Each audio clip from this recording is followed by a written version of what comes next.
To do this install, all you're going to need is a pliers and an Allen key.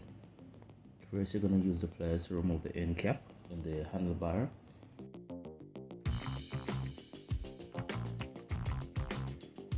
Once that is removed, you're simply going to insert the mirror.